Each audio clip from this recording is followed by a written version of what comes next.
CNBC 23 में एक बार फिर खुशामदीद। बात करते हैं शहर कायद की। कराची में फायरिंग और तशद्दुद के ताज़ा वाक़यात में 6 अफराद हलाक हुए। नाज़िमाबाद में पुलिस ने ताक़ुब के बाद एक रिक्शा सवार मुबैना डाकू को हलाक कर दिया। कराची में पुलिस और रेंजर्स तमाम दावों के बावजूद शहरियों को तहफ़्फ़ुज़ फराहम करने में नाकाम हो गए। गुलशन मेमार के इलाके एहसनाबाद से नौजवान की बोरी बंद लाश मिली, जिसे तशद्दुद के बाद फायरिंग से कत्ल किया गया। गार्डन के इलाके रामस्वामी बाग हिलाल वाली गली में भी नामालूम अफराद मगवी नौजवान की लाश फेंक गए। माड़ीपुर में स्पार्को रोड पर नामालूम अफराद एक शख्स की हाथ पांव बंधी लाश फेंक कर फरार हो गए। उधर शेरशाह के इलाके में पंखा होटल के करीब फायरिंग से एक शख्स और बल्दिया टाउन में भी फायरिंग से एक शख्स अख्तर उमर हलाक हो गया। सखी हसन चरंगी पर इलम शॉपिंग सेंटर के करीब नामालूम अफराद की फायरिंग से एक शख्स हलाक हुआ। लियाकताबाद 10 नंबर के करीब पुलिस ने रिक्शे को रोकने की कोशिश की तो मुबैना तौर पर रिक्शा सवार ने फायरिंग करते हुए फरार होने की कोशिश की। तहम पुलिस ने ताक़ुब के बाद नाज़िमाबाद नादिया होटल के करीब जवाबी फायरिंग में एक नौजवान को हलाक कर दिया। सुपरमार्केट पुलिस के मुताबिक मारा गया नौजवान डाकू है। Site Metroville model colony Kimadi और मच्छर कॉलोनी बंगाली पाड़ा में भी फायरिंग से 4 अफराद जख्मी हुए।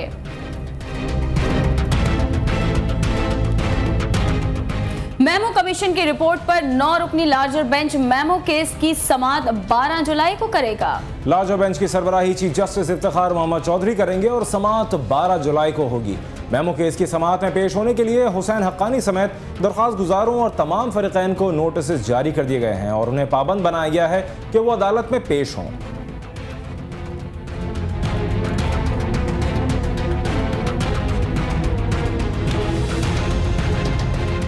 और IG गिलगित बल्तिस्तान हुसैन असगर के खिलाफ इंज़बाती कार्रवाई के हवाले से रिपोर्ट आज भी सुप्रीम कोर्ट में पेश न की जा सकी। अदालत ने एक बार फिर अटॉर्नी जनरल ऑफिस को हुसैन असगर के खिलाफ इंज़बाती कार्रवाई करके रिपोर्ट पेश करने का हुक्म दिया है। चीफ जस्टिस की सरबराही में कायम 3 रुकनी बेंच ने हज करप्शन केस की समाअत की। डिप्टी अटॉर्नी जनरल दिल मोहम्मद अलीज़ई ने अदालत को बताया कि अदालत के हुक्म पर हुसैन असगर के खिलाफ इंज़बाती कार्रवाई करने के लिए इंक्वायरी अफसर मुकर्रर किया जा रहा है, जिसके बारे में समरी वज़ीर आज़म को इरसाल कर दी गई है।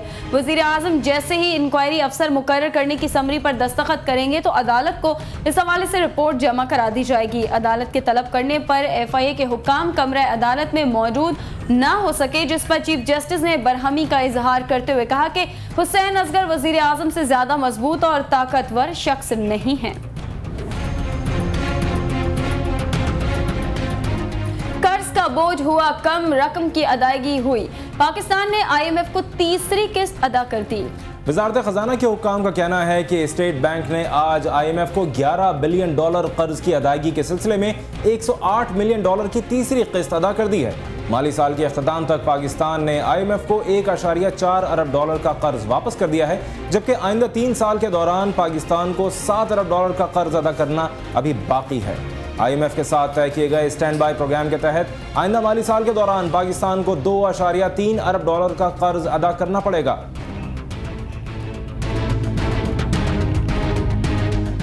क्रिकेटर्स जो हैं अवाम के मंजूर नजर, उनमें से टैक्स न देने वालों पर अब FBR की है नजर। मगर ये खिलाड़ी हैं कौन, बता रहे हैं वकास अजीम।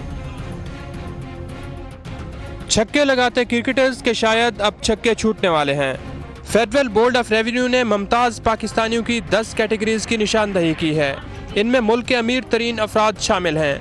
ये अफराद करोड़ों रुपए तो कमा रहे हैं, लेकिन टैक्स के मुकाबले में थोड़ी कंजूसी दिखा रहे हैं। FBR हुकाम का कहना है कि कौमी क्रिकेट टीम के 22 मारूफ खिलाड़ियों को टैक्स जमा कराने के नोटिस जारी कर दिए गए हैं। ये सही है कि नोटिस तो हर कोई डिफॉल्टर है उसको जा रही है। जहाँ क्रिकेटर्स का ये है कि इंडियन रेवेन्यू के जो इन्वेस्टिगेटिव विंग हैं उन्होंने रिपोर्ट्स जनरेट की है, जिसके बेसिस पे 22 टैक्स पे क्रिकेटर्स को आइडेंटिफाई की गई है और उनकी रिपोर्ट्स जनरेट हो चुकी है और रीजनल टैक्स ऑफिसर्स को भेज दी गई है। हुक्काम का यह भी कहना है कि उमर अकमल की सालाना आमदन 3 करोड़, फास्ट बॉलर वहाब रियाज की सालाना आमदन 1 करोड़ 90 लाख, कौमी क्रिकेट टीम के कप्तान मिसबाहुल हक की सालाना आमदन 2 करोड़ 20 लाख, मोहम्मद हफीज की सालाना आमदन 2 करोड़, अजहर अली की सालाना आमदन 1 करोड़ रुपए, जबकि तौफीक उमर की सालाना आमदनी 50 लाख रुपए है, जिन्हें टैक्स गुशवारे जमा कराने के नोटिस जारी किए गए हैं। अब सिर्फ हम उनको ये कहना चाहते हैं कि आपकी इनकम की डिटेल्स FBR के पास आ गई है। एंड समहाउ इट इज़, चूँकि broadening tax base is a must for us. अगर पाकिस्तान ने चलना है, रेवेन्यू जनरेट होना है, तो जो इनकम कमा रहे हैं उनको टैक्स देना चाहिए असूलन। और अब हमारे पास डेटा बैंक क्रिएट हो रही है, उस डेटा बैंक में इंफॉर्मेशन आ रही है, तो इससे बेहतर है कि हमारी अभी वेवर स्कीम्स भी इंट्रोड्यूस हो रही हैं, उससे फ़ायदा उठाएं और अपनी असल जो प्रिंसिपल अमाउंट टैक्स है वो सही सही जमा करा दें। FBR का कहना है कि टैक्स अदा न करने वाले अफराद के खिलाफ तादीबी कार्रवाई की जाएगी। ताहम इन अफराद को ये रियायत भी दी गई है कि वो अपने टैक्स का 25% हिस्सा जून जबकि 75% दिसंबर में भी अदा कर सकते हैं। टैक्स अदा करने पर इन अफराद के खिलाफ तादीबी कार्रवाई रोकी जा सकती है। कैमरामैन मोहसिन अली के साथ वकास अजीम, CNBC Pakistan, Islamabad. Spot fixing case में सजा याफ्ता सलमान बट ने अवाम के सामने दी हाजिरी। कहते हैं कि सफाई पेश करना है जरूरी। मोहम्मद आमिर पर की बमबारी। पाकिस्तान क्रिकेट टीम के साबिक कप्तान और स्पॉट फिक्सिंग में 6 माह की कैद काटने वाले सलमान बट ने कहा है कि स्पॉट फिक्सिंग का मंसूबा मोहम्मद आमिर और मजहर मजीद ने बनाया, मेरा उसमें कोई कसूर नहीं है। लाहौर में प्रेस कॉन्फ्रेंस से खिताब करते हुए उन्होंने कहा कि मेरे साथ इंसाफ नहीं हुआ, चीफ जस्टिस इस बात का नोटिस लें। सलमान बट ने आमिर और मजहर मजीद के टेक्स्ट मैसेजिंग का रिकॉर्ड भी मीडिया के सामने पेश किया। उन्होंने कहा कि मजहर मजीद ने मुझे भी मैसेज भेजे, लेकिन मैंने उसके किसी का भी जवाब नहीं दिया। उन्होंने कहा कि मेरा नो बॉल करने या कराने में कोई हाथ नहीं था। और उसका एक्सचेंज है जिसमें प्लान हुआ कि उन्होंने क्या करना। मोहम्मद आमिर के ये टेक्स्ट मैसेजेस हैं और उसका एक्सचेंज है जिसमें प्लान हुआ कि उन्होंने क्या करना है और उन्होंने किया। मुझे बहुत सारी ऑफ़र्स थी लोग, इसने मजहर मजीद ने मुझे भी टेक्स्ट मैसेजेस किए थे, मुझे कॉल भी किया था, मुझे अभी ऑफ़र की थी बहुत सारी चीज़ें। ना मैंने उसको रिप्लाई किया किसी मैसेज का और ना मैंने उसका किसी भी जो उसने बातें कही थी कि ऐसा होना चाहिए, मैच में ऐसा कर लें, ऐसा कर लें, ना वो चीज़ प्रैक्टिकल में कभी हुई, किसी चीज़ में ना वो हुई, ना उसका कोई जवाब मिला। और जहाँ तक इनकी बात है, इससे साफ पता चलता है जो उन्होंने दूसरे बंदे से बात की और उसने वो काम किया। और पाकिस्तान ऑस्ट्रेलिया के दरमियान सीरीज के शेड्यूल का ऐलान कर दिया गया है। सीरीज का पहला एक रोजा मैच 28 अगस्त को अबू धाबी में खेला जाएगा। पाकिस्तान और ऑस्ट्रेलिया के दरमियान 3 एक रोजा और 3 T20 मैचेस खेले जाएंगे। PCB ने हतमी मंजूरी के लिए शेड्यूल ऑस्ट्रेलियाई क्रिकेट बोर्ड को भिजवा दिया है। शेड्यूल के तहत सीरीज का इफ्तिताई मैच 28 अगस्त को अबू धाबी में खेला जाएगा, दूसरा मैच 31 अगस्त को, जबकि एक रोजा मैच 3 सितंबर को शारजा में खेला जाएगा। T20 सीरीज का आगाज 5 सितंबर से होगा। सीरीज का दूसरा T20 7 सितंबर और तीसरा मैच 10 सितंबर को खेला जाएगा।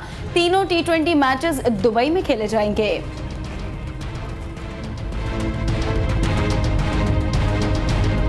कराची के इलाके लियारी फुटबॉल से इश्क करने वालों का इलाका है। बदअमनी और मुख्तलिफ ग्रोहों की बाहमी लड़ाई ने जहां दीगर रौनकों को गहरा दिया, वहीं फुटबॉल का इश्क कुछ मुतासिर तो हुआ, ताहम खत्म नहीं हुआ।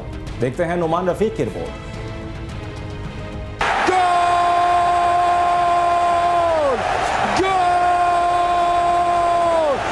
शायकीन फुटबॉल के इस शोर पर कान न धरें। गौर करें कि यह है पीपल्स फुटबॉल स्टेडियम जो कराची के उस इलाके में वाक़ है जो कभी अदीबों और दानिश्वरों का इलाका समझा जाता था और फुटबॉल जिसका खासा था, लेकिन आज वो सिर्फ लाकानूनियत और गैंग वॉर के नाम से मशहूर है। जी हाँ, यह इलाका है लियारी।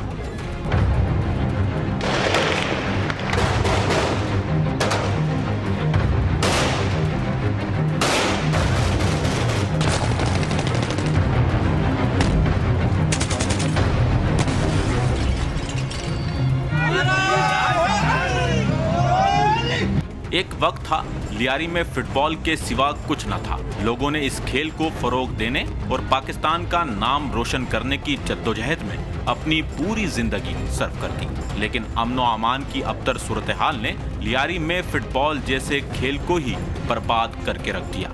जो कोई फेडरेशन के मस्तरे सरबरे हैं, लियारी के फुटबॉल को सपोर्ट करे, आगे बढ़ाएं। इंशाल्लाह पाकिस्तान का फुटबॉल भी आगे जाएगा, वर्ल्ड कप खेलेगा, आगे पहुँच जाएगा, एशिया कप खेलेगा, नाम कमाएगा। फुटबॉल इसीलिए ख़त्म होती जा रही है कि यहाँ के हालात सही नहीं है। यहाँ जो है ना बाहर के प्लेयर आ नहीं सकते खेलने के लिए, इसीलिए जो यहाँ का फुटबॉल ख़त्म होना चाह रहा है। ये फुटबॉल जो है ना लियारी का, इसको लक़ब दिया गया है कि ये ब्राज़ील है। ये नहीं चाहते हैं कि हमारा फुटबॉल इम्प्रूवमेंट हो, हमारा कौम ऊपर आए और हम लोग अच्छे हो जाएं। इसकी बहुत बड़ी साजिश है।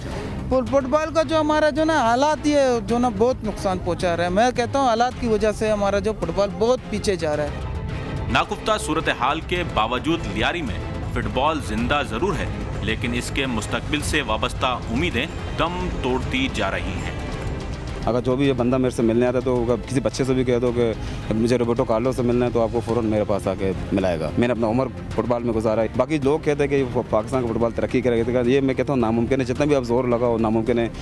शायकीन फुटबॉल कहते हैं एक साजिश है जो लियारी और उसमें जारी फुटबॉल को मौत देने पर तुली है। हुक्मरान और जिम्मेदारान होश के नाखुन लें, कहीं देर ना हो जाए। नुमान रफीक, CNBC पाकिस्तान, कराची।